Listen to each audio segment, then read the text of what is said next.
жол салып араға, кездесті күлгін қалада. Өзіңмен өткен сәттерді суреттер тұр ғой санада. 24'te jet oylar, oh my love, oh my mind. Gözlerimin aynalayın, aynalar. Özünde olay benim ayga qarab, janlarında aydan urab, izleymin men ayga qarab, seni sezimlerim zağa aşık, tünümenen bala aşık. Кездесейік далбағашы, балағашы. Кездесуге шықшы келем саған түнімен, түнгі сағат бірде сені ұнатқан гүлменен. Айтылады бірде айтылмаған бірдеңе, қайталамыз сүлде махаббат қой бұл деген.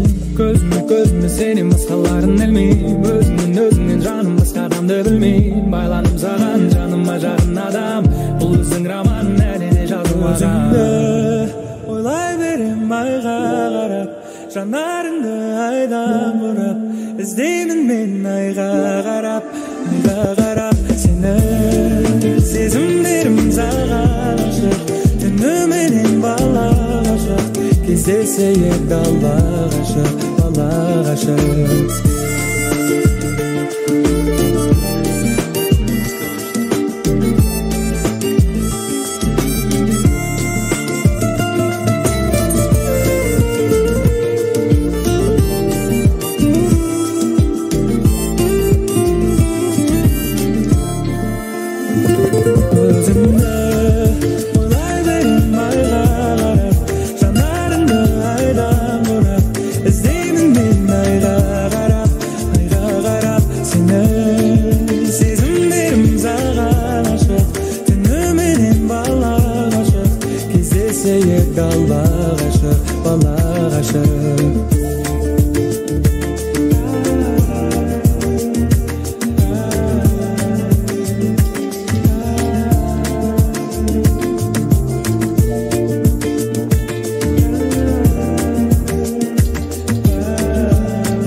Так, оқушылар, сәлеметсіздер ме, қалдарың қалай?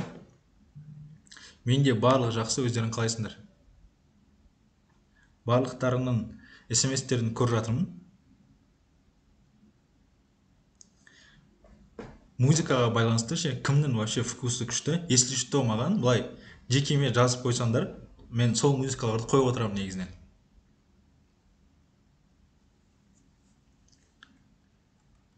Мен вкусым мықты музыкаға деп айтатын оқушылар болады ғой.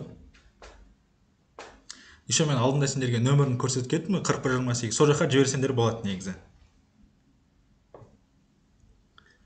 Так, ашып алайын өзіме.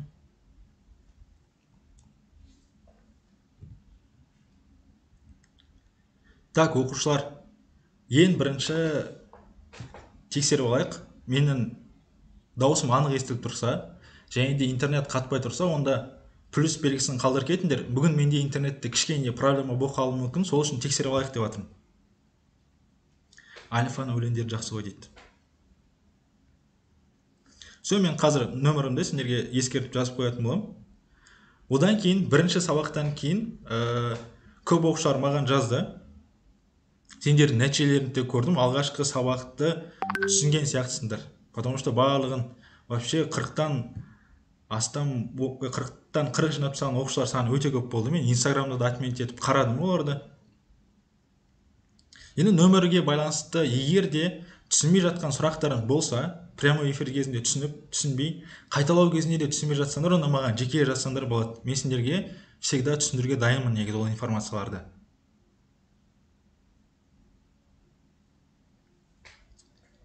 Түсінікті ғой, а? Так, енді оқушылар, біз бүгін тақырыпты жалғастырамыз. Біз алғашқы сабақ кезінде түрік қағанатын өткен едік. Қазір біз батыс және де шығыс түрік қағанаттарын қарастырамыз, және одан кейін түргеш деген қағанат бар, соны қарап өтетін боламыз. Так, нөмір сұрап жатқан оқушыларға 8747 139 41 28. Телеграм чаттарда көріп жазсаңдар болады негізінен. Сосын кейбір оқушылар Инстаграмға отмет етіп, и потом кураторлардан сұрап жүр екен да Инстаграмды. Мен тоже мына жаққа жазып қояйын. Ануар, Нежный правил, Алматы. Яғни сабақта егер қызықты болып, сендерге пайдалы болып, солайынан бере жатқан оқушылар болса, тоже өзіме алып аламын негізінен. Все, онда бастайық, Онда бастайық оқушылар. Жалпы біз алдыңғы бірінші сабақ кезінде бүкіл тақырыптардың бір жүйеден тұратынын айттық. Ол жүйе бойынша сендер бастапқы кезде ашып жазып алсын деп ескерткен болатын. Так, менің есімім Алмат. Ануар, ол менің фамилиям. Хорошо, онда бастайық оқушылар. Қараңдар. Біз ең бірінші тақырып ретінде батыс түрікті қарастырамыз. Алдыңғы сабақта біз түрік қағанатын айттық. Түрік қағанаты 581 жылдан бастап 603-ге дейін таққа таласты да, сөйтіп 603 жылы олар екіге бөлініп кетті. Енді 603 жылы түрік қағанаты құрылып 704-ге дейін өмір сүрген.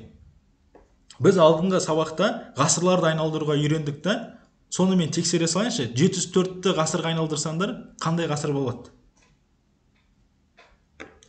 704-ті ғасырға айналдырамыз.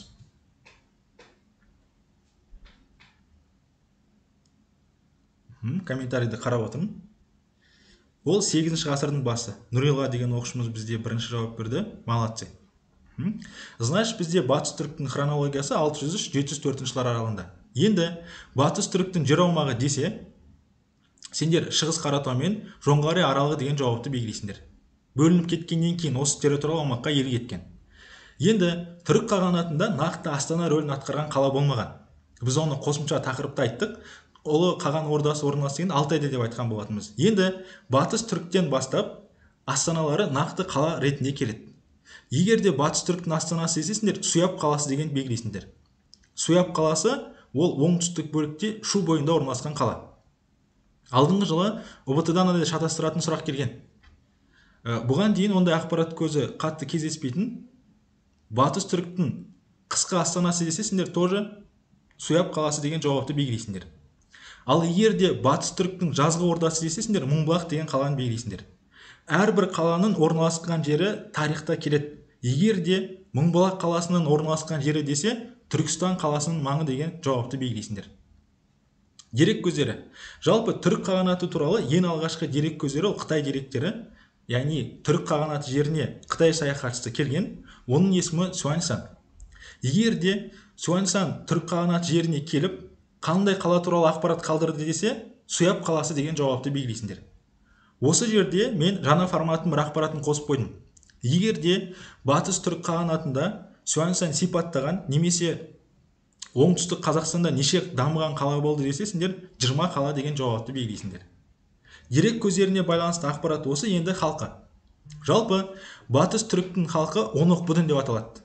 Ол оң тайпа деген білдіреді негізінен. Оның құрамы бойынша, Онық Будын бойынша ол 5 Нушеби және де 5 Дулу тайпасынан тұрған.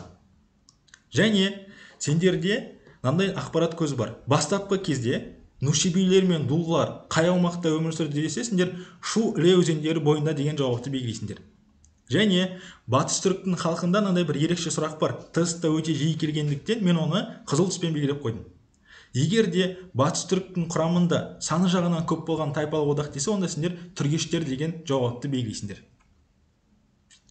Қазір мен сендерге мына бөлікте батыс түріктің территориясын көрсеттім, бірақ батыс түрік қағанатының шекарасын ұлғайғаны деген қарастырамыз біз. Батыс түрік қағанаты шығыста шекарасын Алтайға дейін, ал батыста Каспий маңындайын ұлғайтқан. Біз оны қазір саяси жағдайында қарастырамыз. Яғни бұрынғы түрік қағанатының территориясын қайтадан қалпына келтіре алған. Так, Аружан оқушымызға байланысты тақырып бізде батыс түрік қағанаты. Енді саяси жағдайына келеміз. Алдыңғы сабақты еске түсіретін болсақ, түрік қағанаты негізін бізде Бумын қалаған еді. Қазір біз есімізге ала салайықшы, Бумынға тәуелсіздік алғандығы үшін халық қандай атақ берді? Бумынға тәуелсіздік алған үшін халық қандай атақ берді? Сонымен қазір комментарийді көрейін. Ұлболсын оқушымыз бізде бірінші. Молодцы. Ол Елхан атаға берген. Кейде Елхан атаға не үшін алды деген сұрақ болады, жужандарды талқандағандықтан деген жауапты да белгілейтін боласыңдар. Молодцы. Молодцы. Жақсы. Енді батыс түрікке оралатын болсақ, бізде батыс түріктің негізін қалаған билеуші ол Тардуш. Тардуш деген тест базасында жоқ болса, онда сендер Дато деген жауапты белгілейсіңдер. Жалпы сендерде батыс түріктің екі билеушісінің билік еткен жылдары белгілі. Ол Шигу қағанның және де Тон қағанның. Бірақ логикалық түрде Тардушты өздерін біліп жүрсеңдер болады. Біз айттық қой, батыс түрік 603 жылы құрылды деп. Значит, негізін қалаған алғашқы Тардуш болса, ол 603-тен 610-ға дейін билік еткен билеушісі. Енді Тардуш ол соғыс қимылдары кезінде жеке дара бөлініп, мемлекет ретінде қалыптасу үшін өте үлкен үлес қосқан билеушісі. Тардуштан кейін бізде билік басына келген Шигу қаған. Шигу қағанның билік еткен жылдары ол 610-618 жылдары билік еткен. Сендерден сұрақ болады. Батыс түрікте шекараның ұлғайтуына үлес қосқан билеуші десе, сендер Шигу деген жауапты белгілейсіңдер.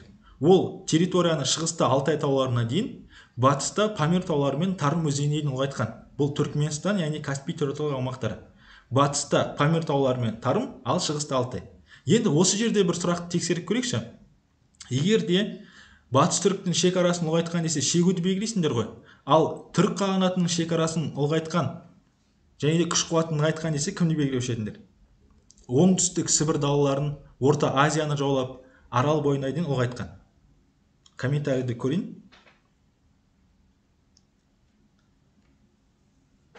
Так, молодец, бізде ұл болсын оқушымыз бізде дұрыс жауап берді, ол Мұқан қаған. Егер де сендерде оңтүстік Сібір, Орта Азия аумақтарын Қытайды бағындырып, мемлекетті күшейткен десе, онда сендер Мұқанды белгілейсіңдер. Ал ештемеге байланысты сұрақ ол былайынан келеді. Батыс бөлікке шабуыл жасаған десе, немесе Еуропаға соғыс қимылдарын ұйымдастырған десе, онда соны белгілейтін боламыз. Енді бізде 618 жылы Шигу қағаннан кейін билік басына келген ол Тон қаған. Тон қаған 618-ден 630 жылдар аралығында билік етеді. Біз алдыңғы жолы сабақ барысы кезінде қоғамдық құрылысы деген қарастырдық қой. Билеушінің лауазымы қаған руынан шыққандар, Ябу, Шат, Елтебер деген секілді. Тон қаған батыс түрік қағанатында сол қоғамдық құрылысқа өзгеріс енгізеді. Қандай өзгеріс десе, ол салық жинаушылар лауазымын енгізеді, және де салық жинаушыларға Тон қаған қандай атақ берді десе, Сериф деген жауапты белгілейсіңдер. Енді біз алдыңғы сабақ кезінде 568 жылы түрік қағанаты мен Византияның арасында байланыс орнады деп айтқан едік. Және батыс түрікте Византиямен байланысты жоймаған қаған дейтін болса, сендер Тон белгілейсіңдер. Тон қаған 627 жылы Византиямен байланыс орнатады. Ол мерзімде Византиямен ВС деп қойынша, Иранның арасында соғыс қимылдар болып жатады. Және де бұл соғыс қимылдары кезінде Тон Византияға әскери көмек береді. Соның нәтижесі бойынша Византия Иран мемлекетін жеңе алған болатын.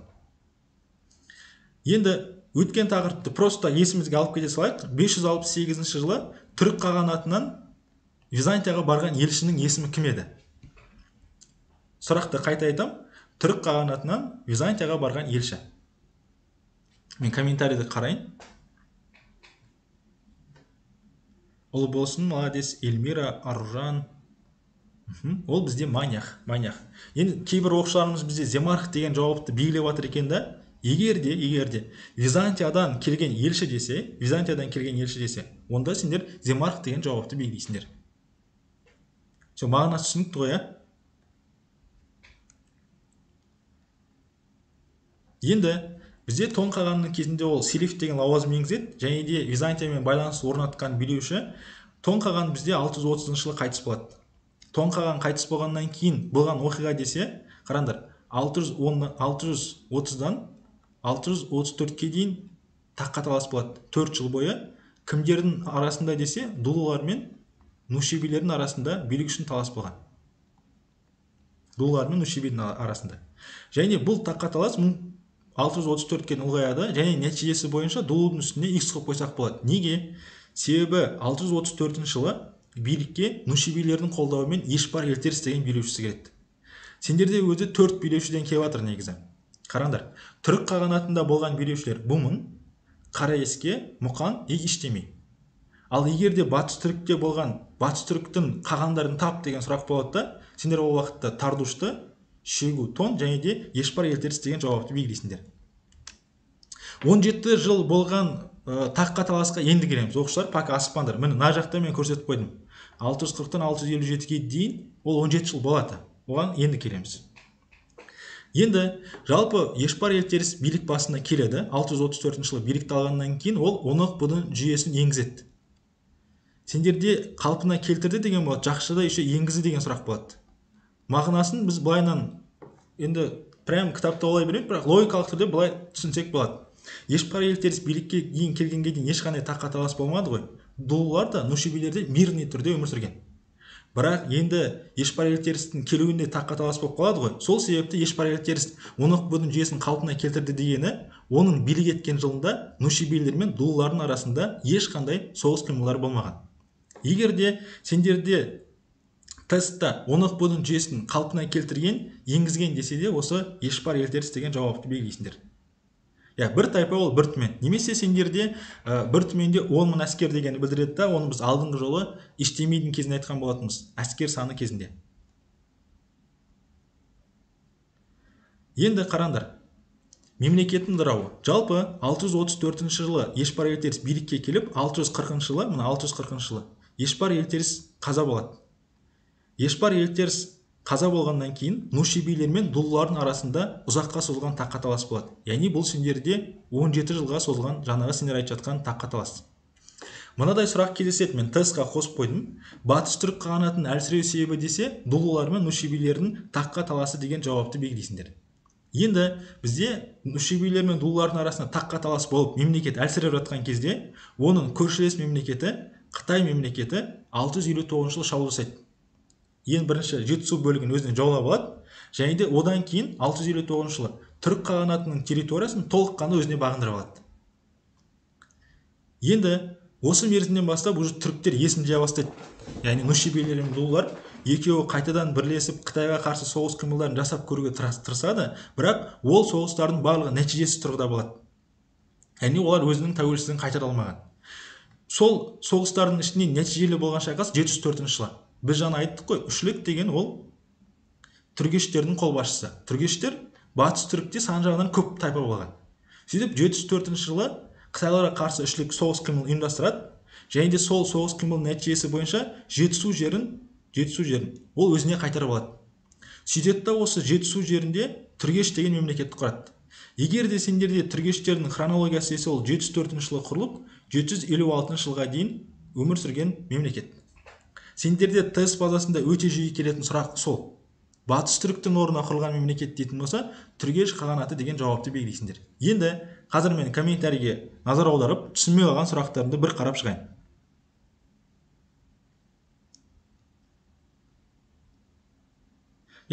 Егер де сендерде жаулаған Қытай мемлекеті деген жоқ болатын болса, Тань империясы. Жалпы сол мерзімде Тань империясы сол уақытта билік етіп тұрған. Енді көп оқушы былай ойлайды да, батыс түріктің орнына только Түргеш құрылды деп. Қараңдар, батыс түрік мемлекетінің Жетісу территориясына құрылған десе, онда сендер түргештерді белгілейсіңдер, Жетісуға ғана. Бірақ батыс түріктің жер аумағында өте көп мемлекеттер құрылған. Егер де сендерде Еділ мен Солтүстік Кавказда құрылған десе, сендер Хазар қағанаты дегенді белгілейсіңдер. Ал Қазақстанның бөлігінде құрылған мемлекеттер десе, Оғыз, Қимақ и Түргеш деген белгілейсіңдер. Алдағы уақытта біз бұл мемлекеттерді жеке-жеке қарастырамыз. Сол уақытта ашып айтылады. Бірақ қазір тестта болады, жаттап алыңдар. Хазар, Оғыз, Қимақ и Түргештер олардың құрамында болған.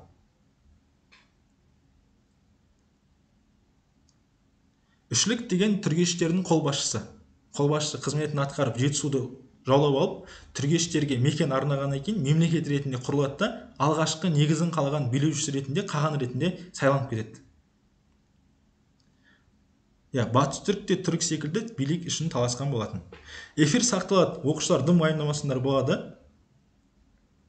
Енді қазір тоже алдыңғы жылы ОБТ-да келген сұрақтарды мен оқушыларға жеке қарастырып қоямын, чтобы назарларын бірден осыған ауады негізі.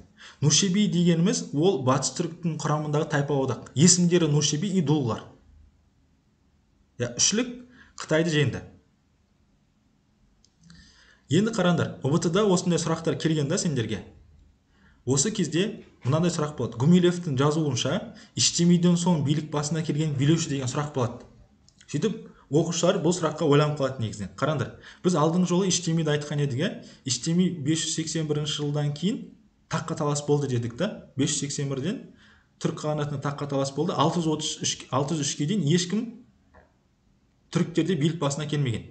Енді 603 жылы билік басына келген десе, онда Тардуш. Яғни Иштемиден соң билік басына келді десе, онда сендер Тардуш деген жауапты белгілейсіңдер. Сосын екінші ақпарат көзі бар. Шүгу мен Тоң қағандар тұсында батыс түрік мемлекеті қандай деңгейде болды деген сұрақ келген ұбт-да, сендер олардың саяси билігі күшейді деген жауапты белгілейсіңдер. Саяси билік деген қалай? Мысалға, Шүгу қаған тұсында мемлекет шекарасы ұлғайды ғой. Шығыста Алтайға дейін жаулады, батыста Каспий, яғни Памир тауларына дейін жаулаған. Ал Тоң қаған тұсында экономиканы көтеру үшін не істеді ол? Салық деген түсінікті енгізді да, халықтан салық жинай бастады. Екіншіден, Тоң қаған Еуропадағы мықты мемлекет Византиямен байланысты алған. Яғни саяси билігі күшейді деген осындай мағынада қолданылады. Енді батыс түрік қағанаты өзіне бағындырған территория дейді. Біз бастап кезде қалай айттық? Батыс түрік ол бастап кезде Қаратау мен Шығыс Қаратау мен Жоңғар аралығы деген анықтама бердік қой. Кейін Шүгу қаған соғыс қимылдар ұйымдастырды да Алтайдан Каспийге дейін жаулады. Мына жерде енді сендер білу керек. Тесттерде былайынан болады. Өзіне бағындырған территория дегенде Алтайдан Каспийге дейін деген жауап болмайтын болса, онда сендер Жетісудан Қара теңізге дейін деген аумақты белгілейсіңдер. Түсінікті ма? Енді қазір сендерден бір тексеру тапсырмасын қарайық, қаншалықты бірден есте сақтап қалып жатыр екенсіңдер. Бірінші номеровканы белгілейсіңдер, сөйтесіңдер де қасына ответті белгілеп жібересіңдер. Так, бірінші сұрақтан бастаймыз. Молодец, бізде Нұрила оқушымыз жақсы сұрақ қойды. Неге шығыс түрік 682-де басталды деп. Біз қазір оған келеміз. Бұл жерде дұрыс жауабы Мыңбұлақ. Түрік қағанатының жазғы ордасы Мыңбұлақ. Молодцы. В жауабында дұрыс. Жақсы. Енді батыс түрік қағанатын саламатсыз ба деп оқушыларымыз енді қосылады ма? Жетісуға басқыншылар әскерінің баса көктеп енуіне алып келді дейді. Яғни 559 жылы жаңағы. Қалай өтті? 659 деген ғой. Бізде ол Тан империясы. Б жауабында дұрыс. Тан немесе Қытай империясы, хорошо. Молодцы. Барлығын ответтерін көріп жатырмын, бүкілі дұрыс екен. Енді 2-де 3-те беттір. Батыс түрік қағанатының орнына құрылған түркі мемлекеттер. Бізде ұл болсын оқушымыз белгілеген екен. Оғыз болды бізде, Қимақ болды, Хазар қағанаты болды. Значит, сендерде 2, 3, 8 деген болады екен. Молодцы, молодцы. Түргеш деген вариантта берілмеген екен, бірақ оны біз білеміз, түргештер екендігін. Молодцы. Прям белсенділіктерін жақсы. Ал енді оқушылар, батыс түрік қағанатына байланысты түсінбей қалған сұрақтарың бар ма? Осы жерде бір талдау жіберейік та, сосын келесі тақырыптарымызға көшеміз.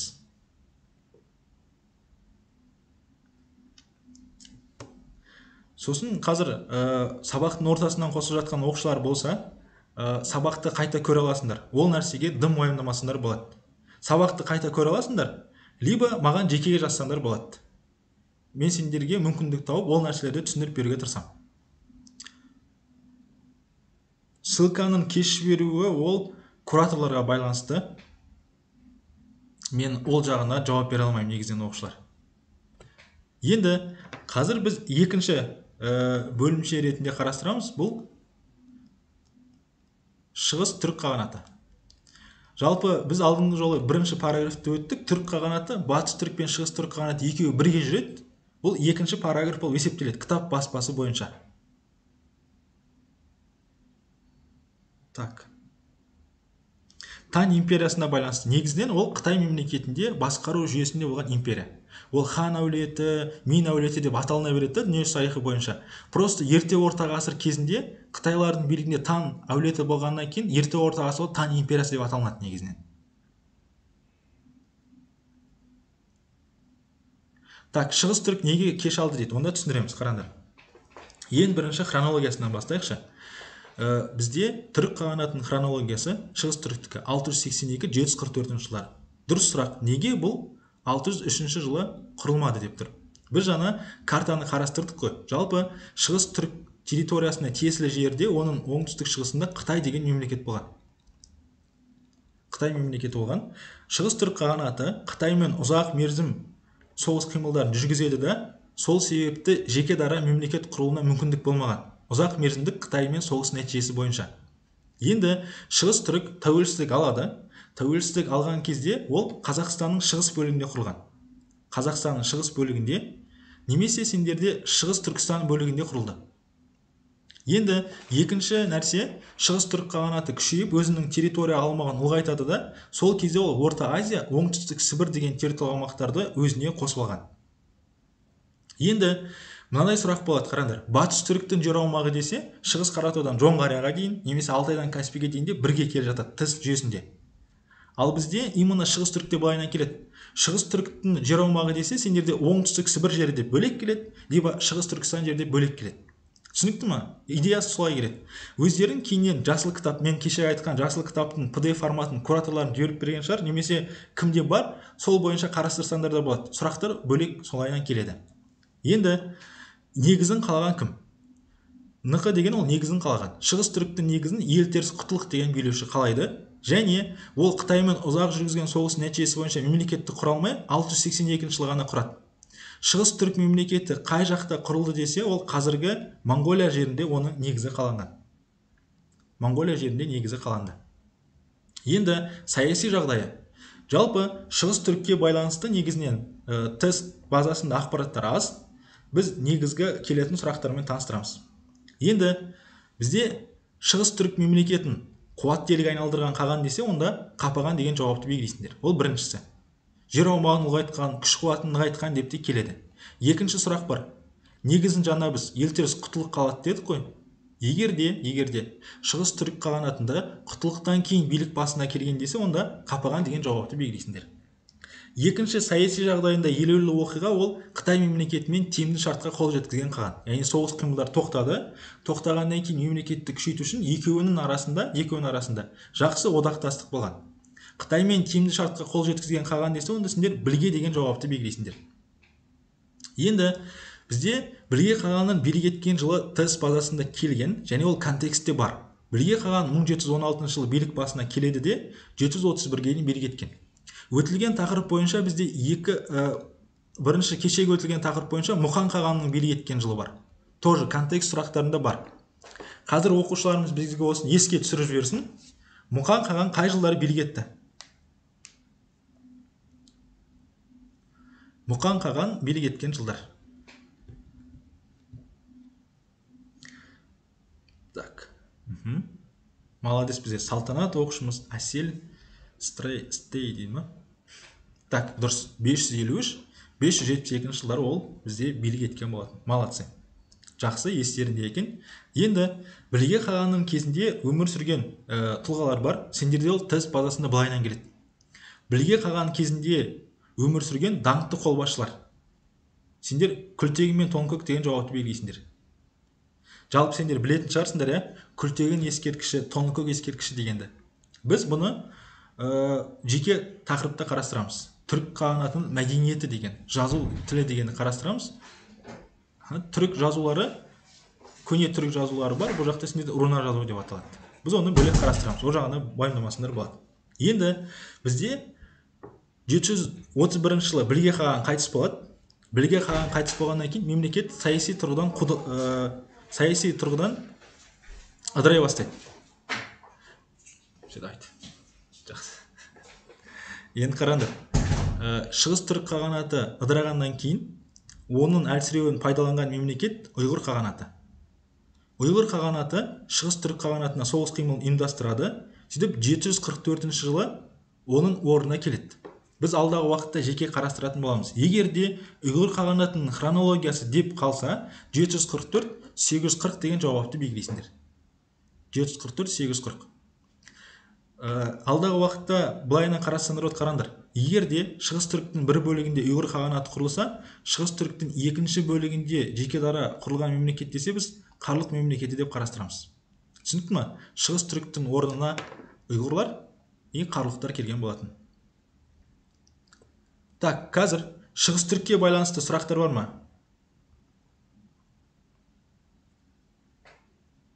Қаршы, айды басынан бастап қарасам болады. Біз қазір шығыс түрікті қарастырдық. Сұрақтарын болса комментарийге жазсаңдар болады. Мен екінші тақырыптың слайдын осында ашып қоятын боламын. Слайдты ашпас бұрын оқушылар скрин жіберіп тастайықшы, иә? Скрин жіберіп тастайық. Қандай жақсы ән бар екен ана жақта.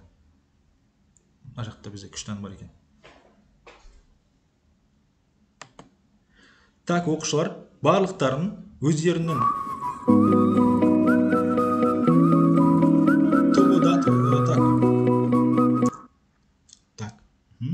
батыстың орнына жоқ, шығыс түріктің бір бөлігіне ұйғырлар ел кеткен, ал екінші бөлігіне қарлықтар.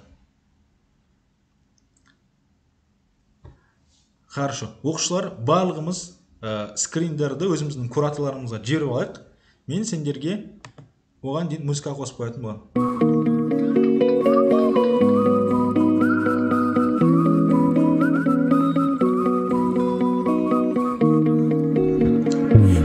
Senin көңіліңде бар орын бәріне, менен өзге, ал менің түстерімде жоқ орын ешкімге, сенен өзге.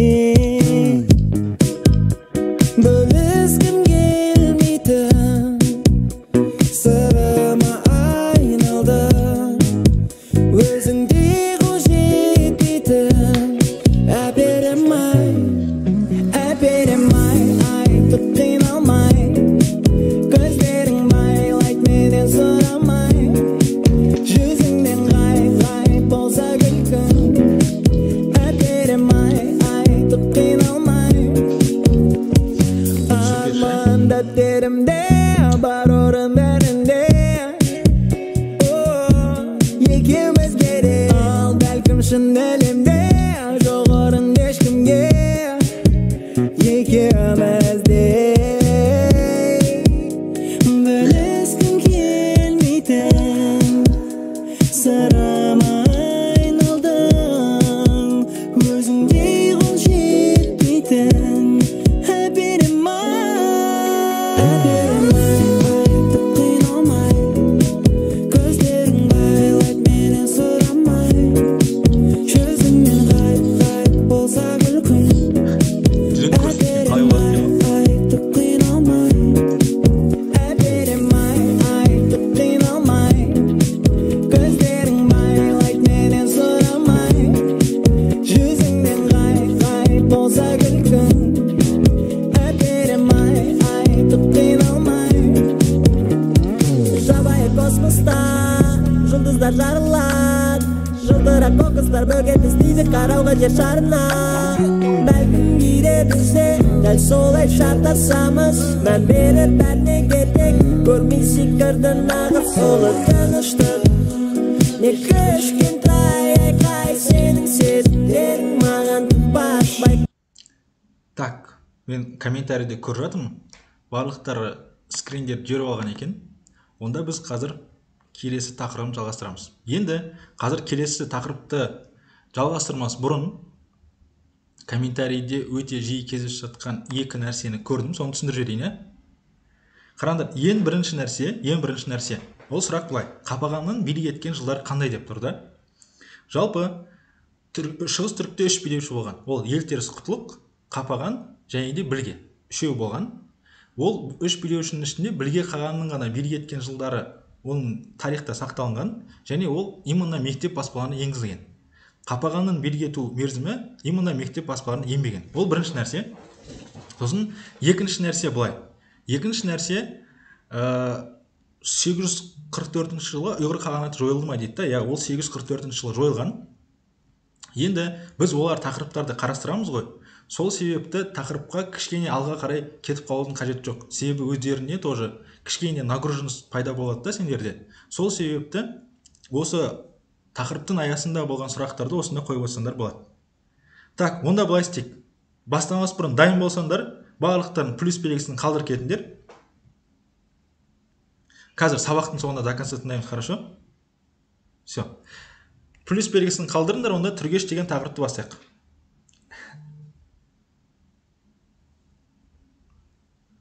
Все, плюс белгісі келіп жатыр. Енді қараңдар. Мына сұраққа ответ бере қойынша, кураторларға тақырыпты ерте жіберуге бола ма дегенді. Негізі маған болмайды деп ескерткен болатын. Бірақ мен сендер үшін сұрақ көрейін. Олай жасауға болар ма екен негізі деген нәрсені. Түсінікті ма? Ол тақырыптарды жібермеуге байланысты мен қатты жауап бере алмаймын. Все, онда бастайық. Так, енді бізде Шығыс түрік мемлекетінің хронологиясы. Біз айттық, 704 жылы ол құрылды, 756-ға өмір сүрген. Енді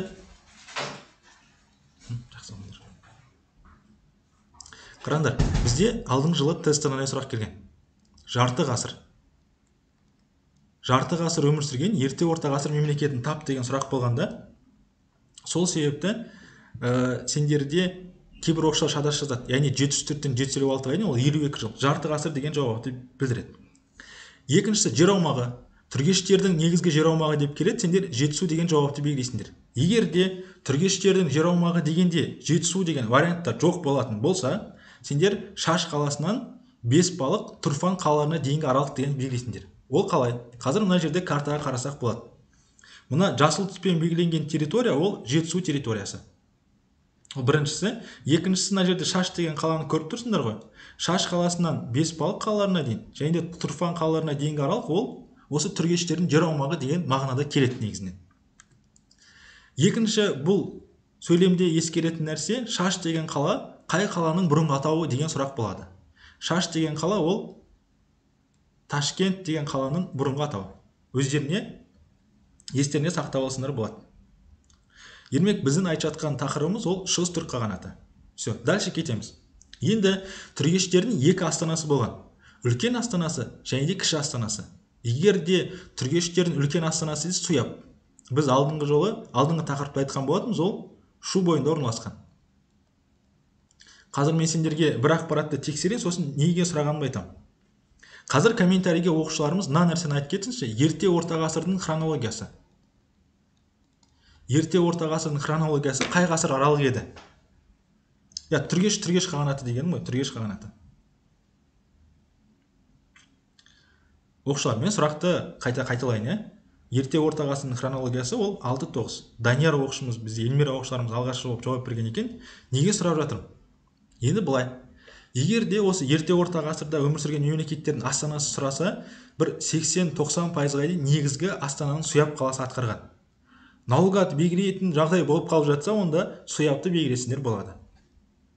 Енді бізде екінші астанасы бар. Суяб қаласынан кейін кіші астанасы ол Күнгіт қаласы.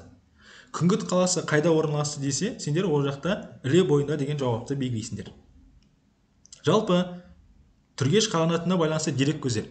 Ол бастапқы кезде Қытай деректерінде кездескен, яғни Қытай дерек кезінде 6-9 ғасырда қай мемлекеттің құрамында болды дейді? Батыс түріктің. Біз жаңа айттық, Батыс түріктің құрамында саны жағынан көп болған тайпа ол түргештер деп айтқан болатынбыз. Енді екінші нәрсе бар.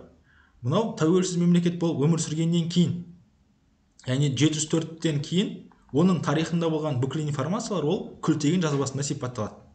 Егер де Күлтеген жазбасы қай мемлекетке тиесілі жазба әдебиеті десе, онда сендер Шығыс түрік деген жауапты белгілейсіңдер. Тәуелсіздік алғанға дейінгі дерек көздері Қытай деректерінде болса, онда тәуелсіздік алғаннан кейін Күлтеген жазбасында сипатталған. Біз картаға байланысты ақпаратты түсіндік. Енді оқушыларымыз халқының құрамын айтып жатыр екен. Қараңдар. Түргештердің халқы екіге бөлінген. Сары және де қара түргештер. Бірақ алдыңғы жылы УБТ-да бұл варианттар болмай, мынандай болып келген. Халқының құрамы бөлінді десе, ол Шулық және де Ілерік болып бөлінген. Неге? Себебі ол астанаға байланысты. Шу бойында астанасы Суяб, ал Іле бойында астанасы Күңгірт дедік қой. Немесе біз қазіргі уақытпен түсіндірсек болады, бізді астаналықтар, там алматылықтар деп бөлінеміз ғой, что мықты қалаларға деген оймен. Олар сол құран бойынша Шулуқ, Іле болып бөлінген. Енді біз бүкілін қарастырып келе жатырмық. Түрік қағанатының негізін, батысты, шығыс түрікті кім қалады деп, енді түргештердің негізін кім қалады десе, онда үшлік деген жауапты белгілейсіңдер. Үшлік билік етіп тұрған кезде ол қандай нәрселерді атқара алды? Жалпы үшлік қаған мемлекетті 20 әкімшілік аймаққа бөліп тастайды. Және әр аймақтағы басқару жүйесін олардың қорғану мақсатында әр аймаққа 7000 әскерден бөліп қойған. Үшліктің негізгі билік жүйесінде атқарған іс-әрекеті ол Қытайлардан Жетісуды жаулап алып, мемлекет ретінде құрылуына өте үлкен үлес қосқан.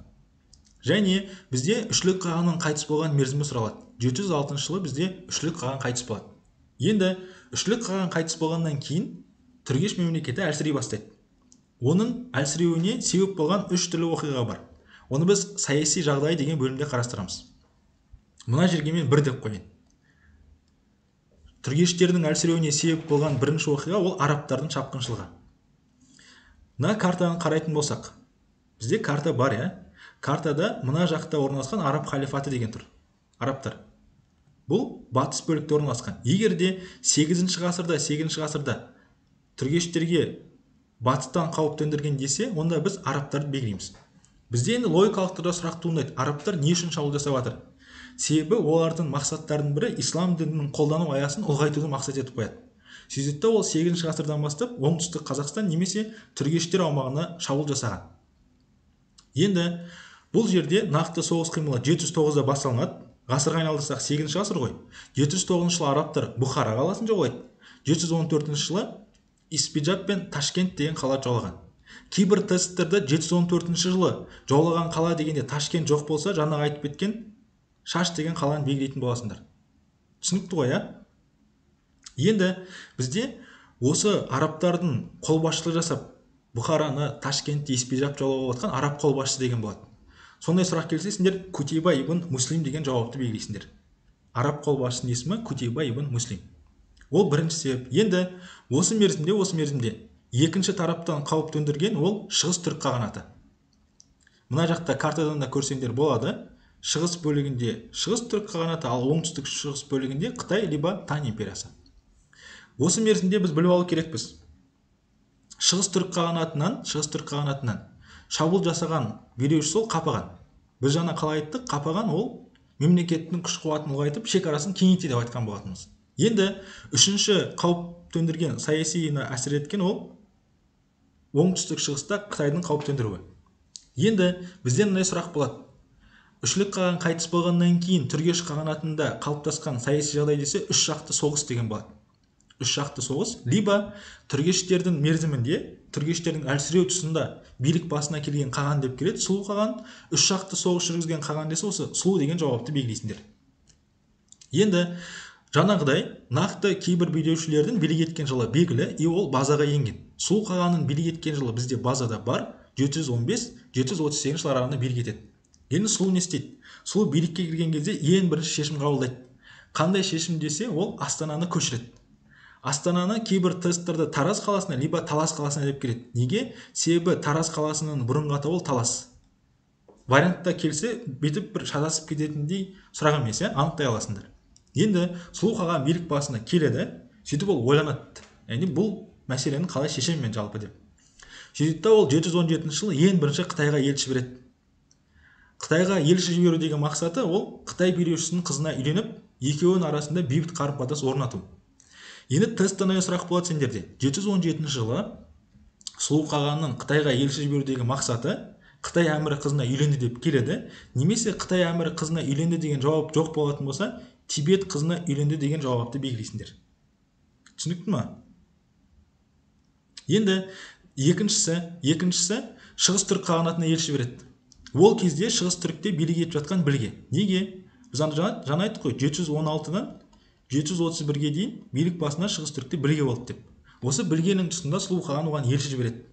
Елші жібереді, Сұлу өзінің баласын Білгенің қызына үйлендіріп, арадағы мәселені шешеді. Сұрақ кейде былай келеді. Сұлу қаған Қытаймен және де шығыс түріктен төнген қауіпті қандай жолмен шешті десе, сендерде құдандастық жолмен деп келеді.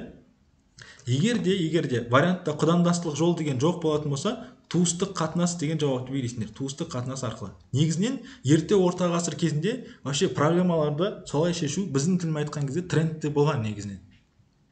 Енді үшіншісі бізде кім қалды ғой? Бізде енді олармен келісімге келе алмаймыз. Арабтардың мотиві басқа болып тұр. Сол себепті олар арабтарға қарсы соғыс қимылдарын жүргізеді.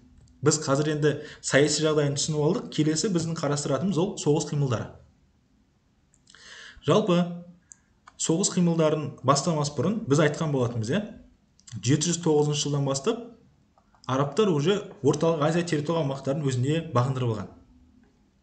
Сөйтеді енді сұлу қаған не істейді? 720-721 жылы сол арабтардың мекеніне соғыс қимылдарын ұйымдастырады. Сол мерзімде сұлу қағанның арабтарға қарсы соғыс қимыл ұйымдастырған қолбасшы Кулик Шор болған. Енді сендерді арабтарды соғыс жерінен қуып шықты деп жатыр да, қараңдар. Соғды жері деген ол Орта Азия жері. Немесе жаңағы ғой, Бұхара, сол аумақтарда өмір сүрген Бұхара, Шаш, Испиджаб аумақтары Орта Азияның территориясына тиесілі. Енді 720 жылы сұлу қаған арабтарға шабуыл жасап, оларды қуған кезде екі мемлекеттің арасында ірі соғыс қимыл басталады. Ол 737-ге жалғасады. 737 жылы екі мемлекеттің арасында ірі шайқас болады. Ол шайқастың атауы Тоқарстан шайқасы. Енді сендерде Тоқарстан шайқасында, мен мына жаққа жоғары бөлікке жазып қойыңызшы, Тоқарстан шайқасында арабтар барды. Арабтарға қарсы түргештер қарсы тұрады. Енді осы Тоқарстан шайқасында арабтармен бірге, түргештермен бірге арабтарға қарсы шыққан тайпалық одақ десе, сендер Қарлұқ деген жауапты белгілейсіңдер. Яғни Қарлұқтармен біргеді. Мына Тоқарстан шайқасының нәтижесі болса, нәтижесіне арабтардың үстіне X белгісін қойып қойсаңдар болады. Түсінікті ма? Енді неге Қарлұқтар деген сұраққа жауап берсек, себебі қараңдар, Қарлұқтар жаңа шығыс түріктің территориясында қалды ғой. Просто логикалық форматпен. Мына жақта бізде арабтар, мына жақта түргештер. Егер де түргештерді арабтар жеңіп тастайтын болса, по-любому Қарлұқтарға шабуыл жасайтын еді, мына бөлікте орналасқан. Сол себепті түргештерге Қарлұқтар көмек береді негізінен. Енді бұл шайқас кезінде арабтарды жеңеді түргеш қағаны сұлу. Және де сұлу қағанның бұл соғыс қимылдарын көрді ғой енді. Соғыс қимылдары кезінде арабтар оған Сүзеген деген атақ береді. Егер де сендерде Сүзеген деген жоқ болатын болса, кейбір тесттерде Мүйізді қаған деп келеді. Мүйізді қаған. Ол дегеніміз қалай? Негізі бұлайынан қарасандар болады негізінен ше. Жалпы любой соғыста ең бірінші қатарға кімдерді қойып қояды? Пайда өлсе не жалко деген адамдар қойып қояды бірінші қатарға. Ол құлдар болсын, тұтқындағы адамдар болсын. Бірақ сұлу қағанда система басқаша болған ғой. Сұлу қаған всегда әскерін өзі басқарған, сөйтіп жаудың қолына өзі шабуыл жасаған. Яғни жаудың ең алғашқы тарапын бұзып сүзіп кіргендіктен Сүзеген неба Мүйізді қаған деп атау себеп сол негізінен. Енді алдыңғы жылы тесттен андай сұрақ келгенде, сұлу қағанға арабтар берген атақ деген болды, бірақ вариантта Мүйізді қаған да Сүзеген деген де жоқ. Оның арабша атауы берілгенде, сол себепті сендер варианттан Абу Музахим деген жауапты тауып аласыңдар да, соны белгілейтін боласыңдар. Түсінікті ма? Енді дальше кетеміз. Жалпы 738 жылы арабтармен болған проблема шешілді. Үш жақты соғыстың барлығын сұлу қаған шешеді. Бірақ сұлу қағанды жеңісінен кейін Навакен қаласына оралған кезде оның қолбасшысы Бағат-Арқан өлтіріп тастайды. Енді бізде неге деген сұрақ туындайды? Неге өлтіріп тастады оны? Себебі бізде Үшлік қаған қайтыс болды 706 жылы. Үшлік қайтыс болғаннан кейін Сары vs қара түргештердің арасында соғыс қимыл болады негізі. Енді екеуінің арасында соғыс болып жатады да, арабтар жақтан 709 жылы шабуыл жасап жатыр. Түргештерге қиын болып кеткеннен кейін 715 жылы олар соғыс тоқтату керек болады негізінен. Сөйтеді мына соғыс бойынша қара түргештерден сұлу қаған болып сайланады. Сұлу қара түргештен шыққан. Енді бүкіл проблема шешілгеннен кейін не істеді? Сары түргештерден Бағат-Арқан барды да оны өлтіріп, қайтадан билік үшін таққа талас ұйымдастырады негізінен. Бағат-Арқанның Сүзеген сұлуды өлтірудегі мотиві ол билік үшін талас. Енді сұлу қаған қайтыс болады. Сұлу қаған қайтыс болғаннан кейін билікке оның баласы Тұқарсан Құтжар келеді. Түргештерде өзі үш түрлі билеушіні аталады. Үшлік, сұлу және де Тұқарсан Құтжар. Енді Тұқарсан Құтжар билікке келген кезде не істейді? Оны только қара түргештер ғана. Тұқарсан Құтжарды только қара түргештер ғана тыңдайды да, сөйтіп қара мен сары түргештердің арасында билік үшін 20 жылға созылған таққа талас басталынады. Енді примерно оқиғаны жаттап алдыңдар ғой. Таққа талас болып жатса не істейді? Қытай келеді да бір бөлініп жаулап алады негізінен. Сөйтіп енді түргештердің арасында тақаталас болып жатқанын Қытай мемлекеті пайдаланады. Қытай мемлекеті келеді да 740 жылы Тараз қаласын жаулайды, астанасы болып тұрған. 748 жылы Жетісуға басып кіріп, қай қаланы жаулады десе, Суяб қаласы деген жауапты белгілейсіңдер. И Қытай мемлекеті өзінің соғыс қимылдарын бұл қалаларды жаулап алумен шектелмей, ол Орта Азиядағы Шаш қаласына, Шаш деп отырғанымыз Ташкент қаласына шабуыл жасайды. Ташкент қаласына шабуыл жасағаннан кейін оның билеушісін өлтіріп тастайды да, ал оның баласы арабтардан көмек сұрайды. Және арабтар оның жауабын алып, 751 жылы арабтар мен қытайлардың арасында үлкен шайқас болады. Ол сендерде Атылақ шайқасы деп аталады. Атылақ шайқасы қай жақта болды деп келеді, ол Талас деп аталынатын өзен бойында болған. 5 күнге шайқасқан шайқас. 5 күнге солған шайқас. Және арабтар мен қытайлардың арасында негізгі күш болады да, мен бүйтіп жазып қойыншы мына жаққа. Араб плюс бұл Атылақ шайқасына қатысқан тайпалық одақ деп келеді, Қарлұқ деп келеді. Екеуінің біріккен әскері Қытайларға қарсы соғысады. Және де бұл соғыс қимылдар нәтижесі бойынша олар Қытайлар жеңіп тастайды. Және сендерде определенный тест базасына сұрақ келеді. Атылақ шайқасының нәтижесі деген сұрақ келеді. Сендер енді Қытайлар жеңіліп қалды деген жауапты белгілемейсіңдер ғой. И сендерде Қытайлар Жетісудан біржолата кетті деген жауапты варианттан белгілейсіңдер. Қытайлар Жетісудан біржолата кетті. Енді сендерде мынандай сұрақ болуы мүмкін да, мынандай сұрақ. Арабтармен соғысып жатты ғой түргештер деген секілді. Неге олар өзіндегі халыққа көмектесті? Қытайға қарсы неге көмектесті? Потому что мынандай нәрсе ғой. Оңтүстік Қазақстанда арабтардың келуімен ислам діні таралады. Ал Қытайлар сол мерзімде дінсіз халық болғанда, сол себепті де мұсылман халықтарын қорғау мақсатында арабтар Қытайларға қарсы соғыс қимыл ұйымдастырған. Және екінші нәрсе бар.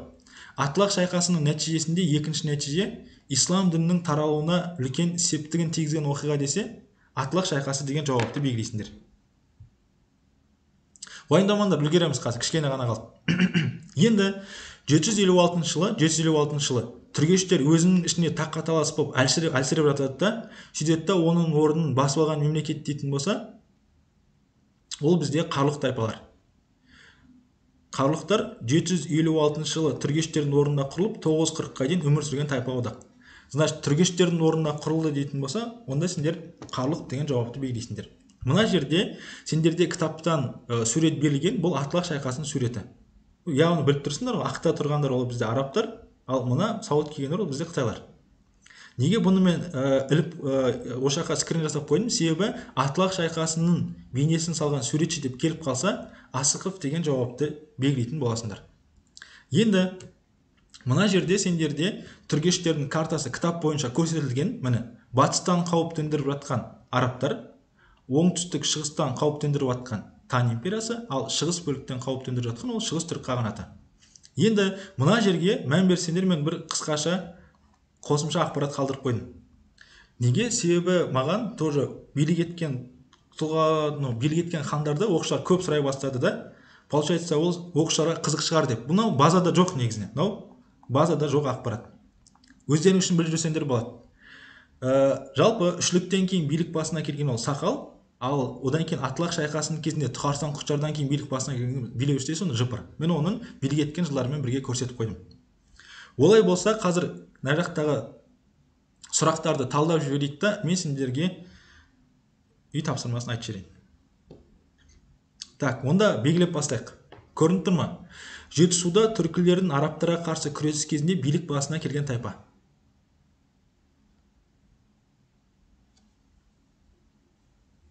Сол нәрсені пайдаланып билік басына келген, оны сендер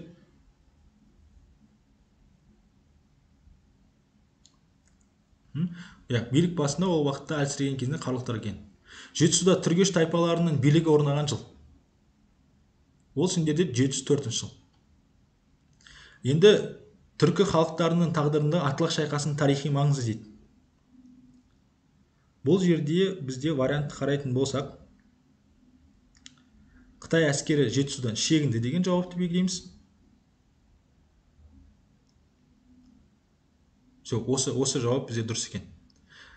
Ислам діні таралды деген келеді, бірақ мына жақта сендерде 8 ол дұрыс емес. Бізде ислам діні 10 ғасырда, нақты 960 жылы мемлекеттік дін ретінде жарияланады да, ал мынау тарай бастайды просто сол мерзімде. Так, оқушылар, қазір енді біз бүгін 2 тақырып қарастырдық. 6-шы жауапта арабтар ислам, 6-шы сұрақ келеді екен. Молодец, бізде Данияр оқушымыз, молодец, 6. Арабтар ислам таратты деген жауап жақын екен осы жерге. 960 жыл Мұса қабылдаған болатын. Бізде Даниярдың деңгейі жақсы сияқты. Жанелия бізде дұрыс жауап беріп жатыр. Так, оқушылар, бүгінгі сабаққа байланысты түсінбей қалған сұрақтарың бар ма? Түсінбей қалған сұрақтарың болса, комментарийге қалдырыңдар. Мен комментарийді оқимын. Егер де түсінікті болса, жаңағы музыканы аяқтап, бүгінгі сабақтан қоштассақ болады.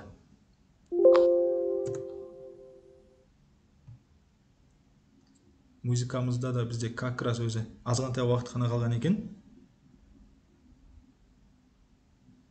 Все, оқушылар, онда біз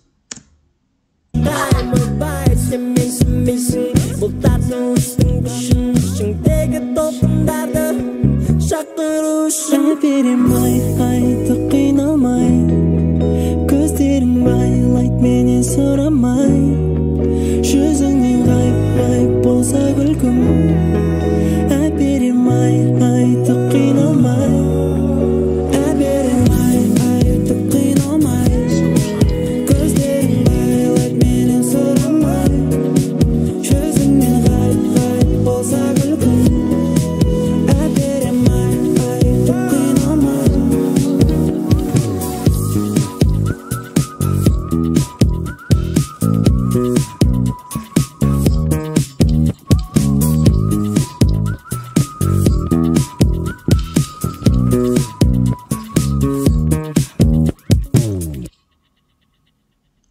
Чатты вообще оқымастан түсінеді екенсің. Все, оқушылар, олай болса, бізде музыка басталды. Музыканы ешше мен тыңдамаймын негізі. Так, оқушылар, бүгінгі сабақ сендерге пайдалы болды деп ойлаймын. Алдағы уақытта сабақтарға барлықтарын толыққанды қосылып жүрсеңдер, ссылканы кеш беруіне байланысты мәселені қарастыратын боламыз. Олай болса, сау болыңдар. Келесі сабақта кездескенше.